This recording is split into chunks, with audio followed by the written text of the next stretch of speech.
चलिए आज शुरू करते हैं एक बेहतरीन गजब का जो है सेशन, जिसमें मैंने इसके पहले वाले वीडियो में आपको सिलेबस डिस्कस किया था। इसमें आपकी प्लानिंग किस तरीके से जो है आप एग्जाम क्रैक करेंगे, किस तरीके से धमाका करेंगे, जबरदस्त स्कोर करेंगे।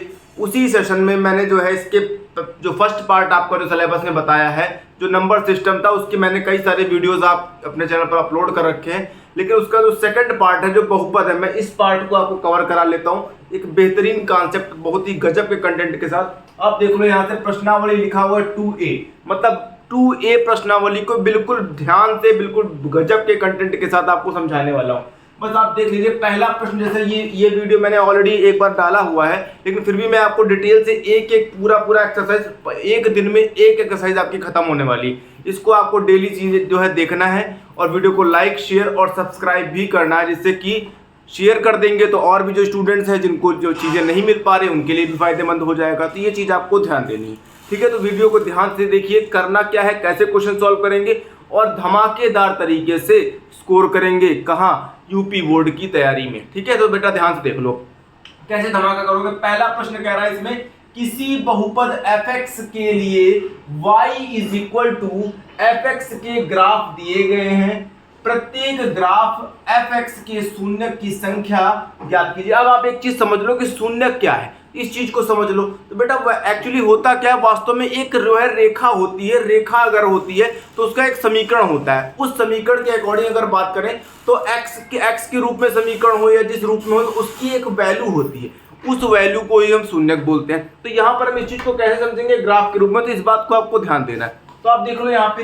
अगर पहले क्वेश्चन की अगर हम बात करें, फर्स्ट पार्ट की अगर बात करें, तो कैसे हो जाएगा। यहाँ पे आप देख रहे हैं ये ग्राफ बना हुआ है। ये बेटा ये जो आप देख रहे हैं, इस तरीके से जो देख रहे हैं, ये वाला जो पार्ट होता है इसे एक्स अक्ष बोलते हैं या एक्स एक्सिस बोलते हैं। क्लियर हो रहा है। अब आप देख लो यहाँ पे ये आप देख रहे हैं बिल्कुल स्ट्रेट लाइन ऊपर से नीचे की तरफ आ रही है, ठीक है। तो इसको बोलते हैं वाई अक्ष या वाई एक्सिस बोला जाता है। यहाँ तक चीजें क्लियर हो रही है। अब आप देख लो एक लाइन इस एक्सिस पर ये क्रॉस कर रही है, ठीक है। अब अगर यहाँ से शून्य लिखा जाए तो कैसे पहचानेंगे कितने शून्य के इसमें, तो ये बात आपको ध्यान देनी है। तो इसमें आप देख लो यहाँ से कैसे कर रहे हैं कि इस पूरे जो है ग्राफ में इसको आपको लिखना कैसे एग्जाम में, बस यही सीखना है। अगर ये बात आप सीख गए तो क्वेश्चन में बेटा धमाका कर देंगे। ध्यान से देखो।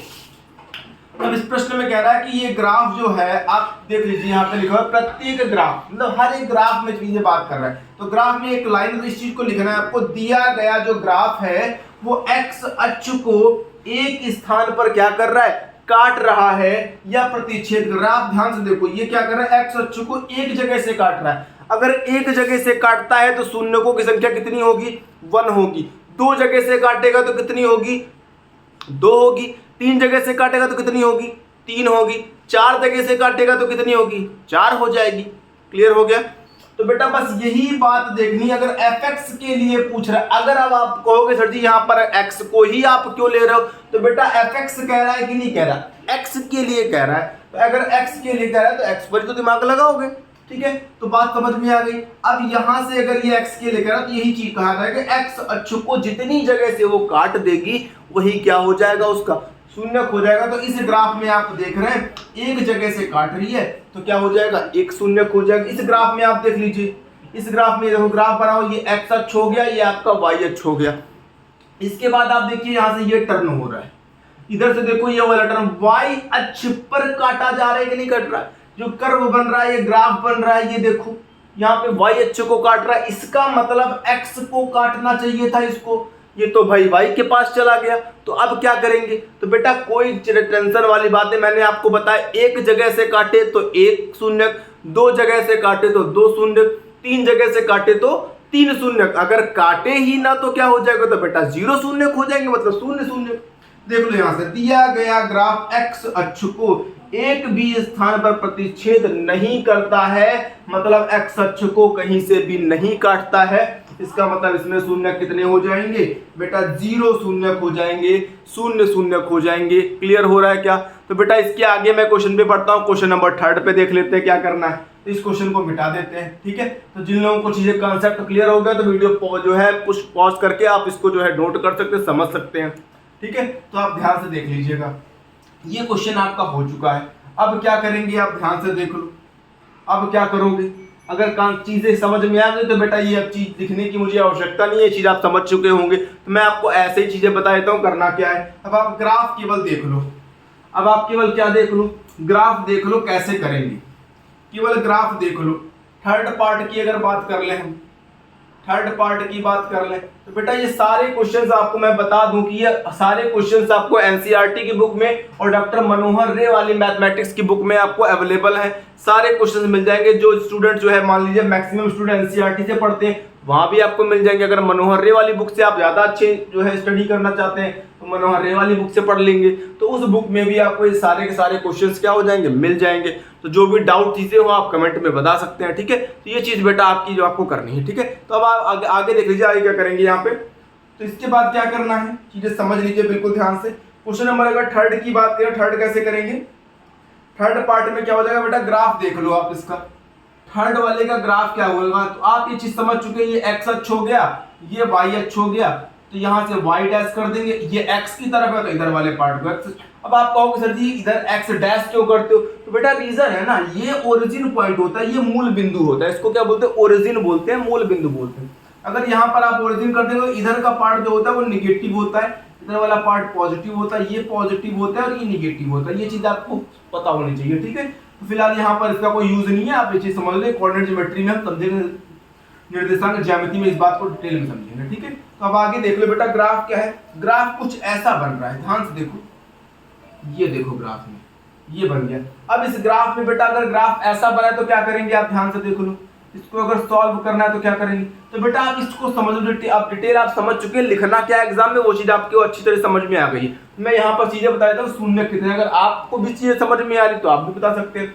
यहाँ पर देख लो ये ग्राफ आपका रेडी हो चुका है। अब आप देख रहे हैं कि यहाँ पर fx के लिए अगर कह रहा है तो आपका पूरा पूरा फोकस, आपका पूरा पूरा ध्यान होगा कहाँ पे, तो बेटा आपका पूरा पूरा जो ध्यान होगा वो x अक्ष पे होगा। y अक्ष पे वो 20 बार काटे, 100 बार काटे, 1000 बार काटे, बेटा कोई फर्क नहीं पड़ता, क्योंकि दूसरे के घर में वो कुछ भी करे हमसे कोई मतलब नहीं। हमारे घर में जब होगा तब हम उस पर क्या करेंगे, ध्यान देंगे। तो ये हो गया हमारा x अक्ष वाला घर। तो आप देख रहे हैं यहाँ पे ये वाला पार्ट x अक्ष पर कितनी बार कट रहा है, ये x अक्ष पर जो ग्राफ है वो कट रहा है एक बार। तो शून्यक भी कितने होंगे, तो यहां पर हम लिख सकते हैं दिए गए ग्राफ में, दिए गए ग्राफ में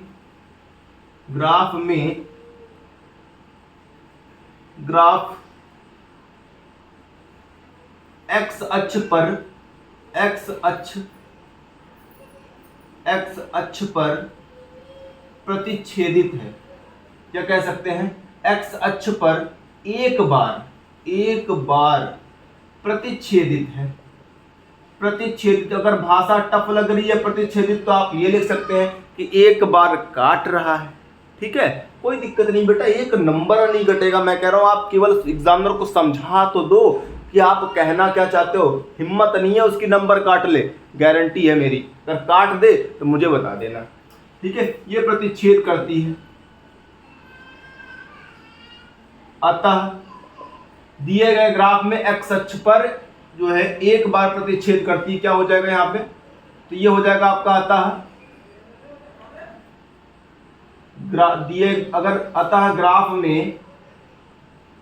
ग्राफ में एक शून्यक होगा, कोई दिक्कत, ठीक है। तो बेटा ये चीज हो जाएगी। तो अब ये भी चीजें क्लियर हो गई। अब आगे बढ़ जाते हैं बेटा क्वेश्चन नंबर 4 पे, मतलब इसका चौथा पार्ट क्या हो जाएगा वो भी देख लो फटाफट। चौथे पार्ट पे क्या करेंगे, ध्यान से देख लो, चौथा पार्ट में क्या हो जाएगा। इसका चौथा ग्राफ क्या है बेटा, ध्यान से देखो। चौथे ग्राफ में कहा जा रहा है, ये ग्राफ बन गया आपका, ये ग्राफ हो गया। इसके बाद क्या करेंगे, इस ग्राफ को ये y अक्ष हो गया और ये x अक्ष हो गया, ये x डैश हो गया और ये वाला y डैश हो गया। क्लियर हो रहा है। अब आगे क्या करेंगे, यहां से इस ग्राफ में, इसमें जो ग्राफ बनाया गया वो कुछ इस टाइप का है, ऐसा ग्राफ बना है। आपकी बुक में ये चीज मिल जाएगी बेटा। कोई भी चीज बता रहा हूँ बिल्कुल डिटेल में, आप बिल्कुल, आपको कंफ्यूजन खत्म है, बता रहा हूँ बिल्कुल। और ये क्वेश्चन जो आपका है मैं बता रहा हूँ कि पिछले भी कई सारे एग्जाम में बेटा पूछा जा चुका है। ऐसे ही ग्राफ आया था, बिल्कुल सेम ग्राफ, अच्छे स्टूडेंटों की हवा निकल गई थी। देख लो ध्यान से।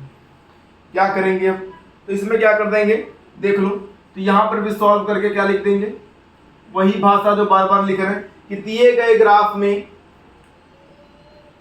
दिए गए ग्राफ में दिया गया ग्राफ एक्स अक्ष को बेटा कितनी जगह से काट रहा है, आप खुद ही देख लो। यहाँ पे एक ये काट रहा है और एक ये काट रहा है, दो जगह से काट रहा है। एक्स अक्ष को दो स्थान या दो जगह पर स्थान पर प्रतिच्छेदित करता है या काटता है। देखो हमने भाषा बदल दी, काटता है। बिल्कुल टफ भाषा यूज नहीं करेंगे जिसमें आप संतुष्ट हो जाए। ध्यान से देख लो क्या हो जाएगा, दो स्थान पर काटता है। आगे क्या हो जाएगा, इसके बाद हो जाएगा तो दो जगह से अगर काट रहा है तो अतः शून्यकों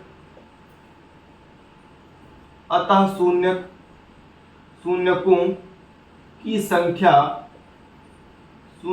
संख्या कितनी हो जाएगी, शून्यकों की संख्या हो जाएगी 2 होगी। ठीक है, तो बेटा ये चीज भी आपको क्लियर हो गई। अब आगे देख लो क्या करेंगे। यहाँ पे अगला ग्राफ देख लो। देखो सारे ग्राफ क्लियर कर देंगे आपके, बस खाली नजर आप देखो वीडियो पे। वीडियो में बने रहना है, वीडियो को समझना है, क्वेश्चन कैसे हो रहा है